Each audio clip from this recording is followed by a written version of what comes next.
কোশ্চেনের উত্তরগুলো তোমরা কমেন্ট করে জানাও।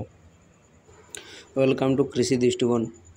তো আজকে আমরা খুব ইম্পর্ট্যান্ট 6টা কোশ্চেন আলোচনা করব। এর থেকে তোমরা একটা শিওর পাবে ক্যালকাটা ইউনিভার্সিটির এন্ট্রান্স এক্সামে।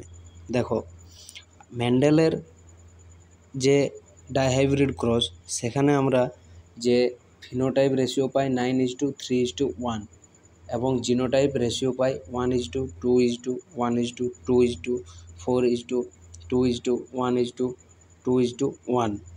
এখানে আমরা মেন্ডেলের ডাইহাইব্রিড ক্রসে কিছুগুলা এক্সেপশন কেস আছে যেগুলো পরীক্ষায় খুব ইম্পর্ট্যান্ট। দেখো, ডাইহাইব্রিডে যে ফিনোটাইপ রেশিও, টোটাল রেশিও আমাদের 16 হয়।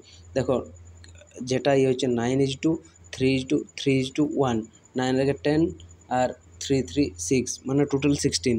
তো এইখানে তোমাদের অপশানে দেখবে যেগুলো, আমি কিছু কোশ্চেন দিয়ে দেবো এমসিকিউ টাইপের এরপরে। তো আমি এইখানে তোমাদের যে কোশ্চেনের ওয়ান লাইনার সেটা দেখাচ্ছি।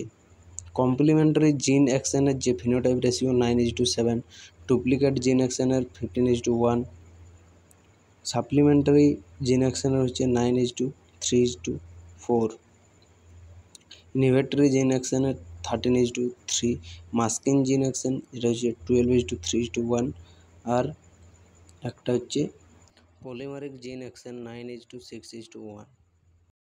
তো এইগুলোই তোমরা এই মাত্র 6টা যদি মুখস্থ রাখো তাহলে তুমি একটা সিইউইটির এক্সামে শিওর পাবে। এটা এক্সেপশন খুব ইম্পর্ট্যান্ট। প্রত্যেকটা চ্যাপ্টারে দেখবে এক্সেপশন কেস যদি থাকে সেগুলো তোমরা বেশি ধ্যান দিবে, বেশি লক্ষ্য করবে, ওগুলা থেকে কোশ্চেন আসার চান্স বেশি থাকে। আর একটা জিনিস, যে অ্যাগ্রোনমিতে তোমরা প্রিপারেশন নিচ্ছ, তো অ্যাগ্রোনমিতে বেশিরভাগ ক্রপ তোমরা পড়ছো। ক্রপ বেশি পড়ার দরকার নেই, তুমি রাইস, হুইট, মেজ আর সিসেম, তার সাথে পালসেসের মধ্যে চিকপি, এই কটা ক্রপ পড়লে যথেষ্ট। বেশি ক্রপ পড়ার কোনো প্রয়োজন নেই।